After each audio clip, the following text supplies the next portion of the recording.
আগের দিন আমরা স্টেট ফাংশন নিয়ে আলোচনা করছিলাম, thermodynamic state functions.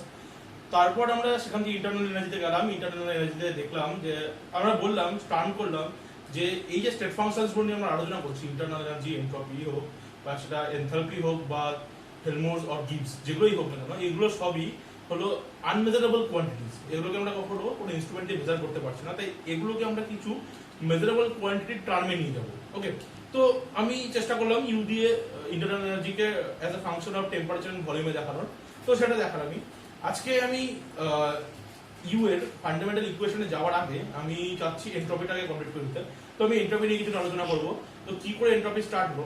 Entropy start হওয়ার জন্য আমি সেকেন্ড ল অফ থার্মোডাইনামিক্স দিয়ে যাচ্ছি। সেকেন্ড ল অফ থার্মোডাইনামিক্স স্টেটমেন্টটা তো সবাই মোটামুটি বইতেই পড়েছে।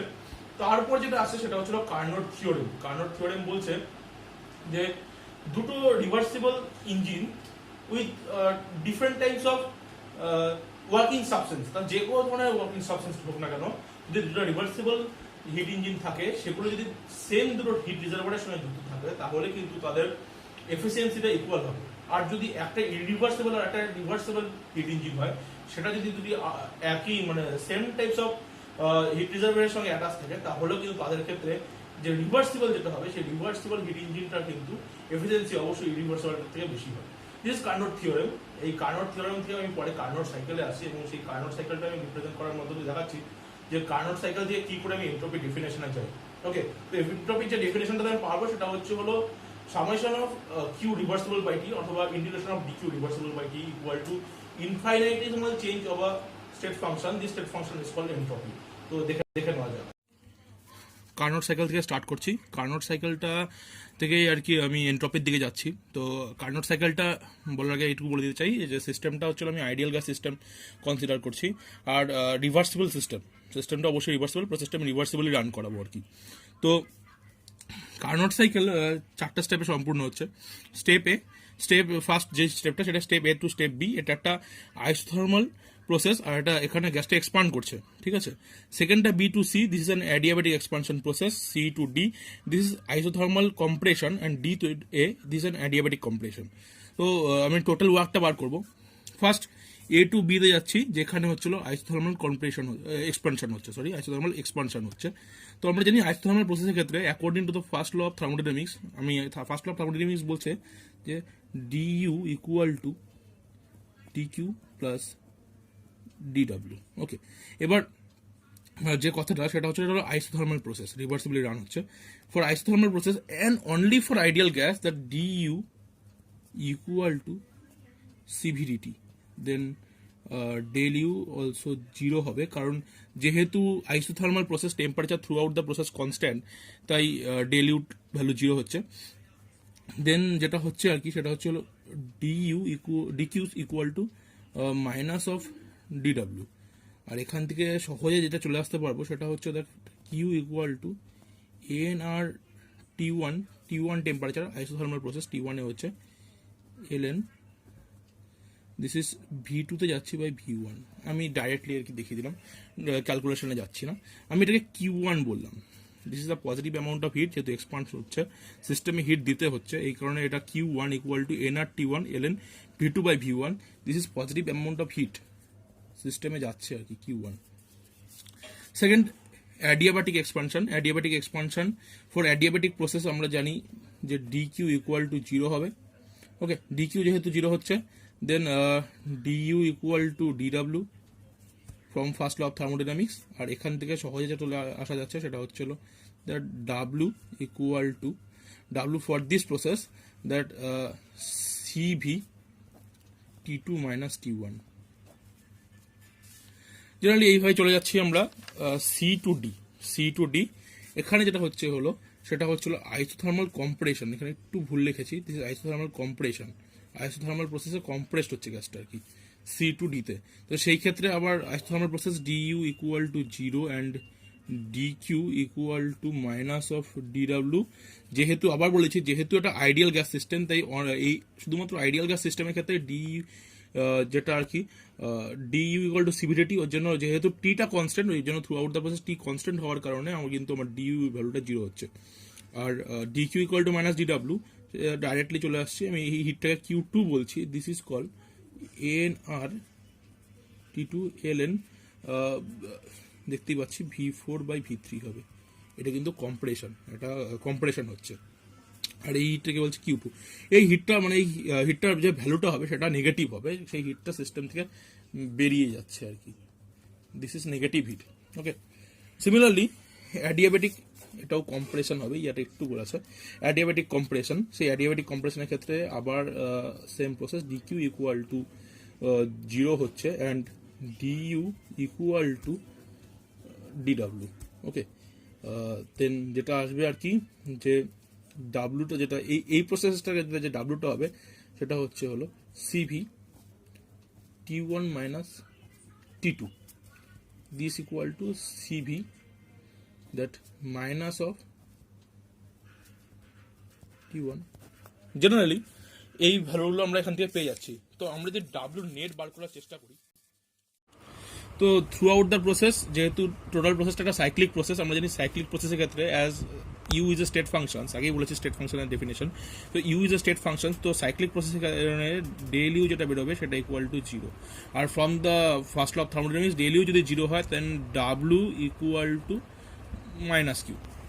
ওকে, তো আমি থ্রু আউট দ্য সাইকেলের ক্ষেত্রে ডাব্লু সাইক্লিক আর কিউ সাইক্লিক বার করতে যাচ্ছি। এই রিলেশন থেকে আমি এইটা লিখতে পারছি যে W cyclic equal to minus of Q cyclic, and this is call that minus of Q1 plus Q2 according to the definition of efficiency. আমি এফিসিয়েন্সিতে যাচ্ছি, সেখানে efficiency that minus of W cyclic by the amount of heat absorb. This is Q1 পরিমাণ hit absorb হয়েছে, সেটা কোন স্টেপে না, Q1 পরিমাণ হিট অ্যাবজর্ব হয়েছে সেটা হলো ফার্স্ট স্টেপে। আমি সেটা আইসোথার্মাল এক্সপানশনের সময় বলেছিলাম, সেইটাই আর কি এখানেও বলছি। তো সেই minus W cyclic by Q1, এবার আমি মাইনাস ডাব্লু সাইক্লিককে কিউ সাইক্লিক দিয়ে সাবস্টিটিউট করবো, তাহলে যেটা হবে আর কি সেটা হলো Q cyclic by Q1। Q সাইক্লিককে আমি লিখতে পারি that Q1 plus Q2 by Q1, আর সেখান থেকে যেটা আসছে আর কি সেটা হলো 1 প্লাস Q2 বাই Q1। এত অবধি আমি লিখে ফেলতে পারছি। এরপর আমি এটার মডিউলাস ভ্যালু যদি নিই, তাহলে এক্সপ্রেশনটা এরকম দাঁড়াবে, modulus of Q2 by modulus of Q1। Okay, এত অবধি হয়ে গেল। এটা আমরা এফিসিয়েন্সির একটা ফর্ম পেলাম, যেটা আমি হিট দিয়ে আর কি প্রকাশ করছি। এবার এফিসিয়েন্সি, এই কার্নোট সাইকেলে যে আমি এফিসিয়েন্সিটা বার করলাম, সেই কার্নোট সাইকেলের এফিসিয়েন্সির শেষে আমি এই কনক্লুশন ড্র করতে পারি যে efficiency of the Carnot cycle does not depend on the character of the system or engine. এটা কখনো ডিপেন্ড করবে না সিস্টেমের ক্যারেক্টার এর উপর, এটা কখনো ডিপেন্ড করবে না। এটা ডিপেন্ড করবে না সিস্টেমের যে বা ইঞ্জিনটার যে ওয়ার্কিং সাবস্টেন্সটা আছে সেটার উপর এটা ডিপেন্ড করবে না। তাহলে কিসের উপর ডিপেন্ড করছে না, ডিপেন্ড করছে যে ইঞ্জিনটা যে দুটো হিট রিজার্ভারের সঙ্গে যুক্ত আছে তার ডিগ্রি অফ হটনেসের উপরে, অর্থাৎ তার টেম্পারেচারের উপরে, এই ডিগ্রি অফ হটনেস আর টেম্পারেচারের উপরে। ওকে, তো এই যে ডিগ্রি অফ হটনেস বা টেম্পারেচার, সেটাকে আমি টাও দিয়ে প্রকাশ করছি। টাও, দিস ইজ টাও is the degree of hotness or temperature. তো সেটাকে যদি আমি এখানে সাবস্টিটিউট করি কিউটাকে টাও দিয়ে, তাহলে সেটা এই ধরনের রিলেশন পাবো, মাইনাস অফ টাও 2 বাই টাও 1। এই যে টাও, এই টাওটা যে টেম্পারেচারটাকে আমি বলছি, টাও ইজ দ্য টেম্পারেচার, এটা কিন্তু টেম্পারেচার অ্যাট এনি স্কেল, যে কোনো স্কেলের টেম্পারেচারকে আমি বলছি।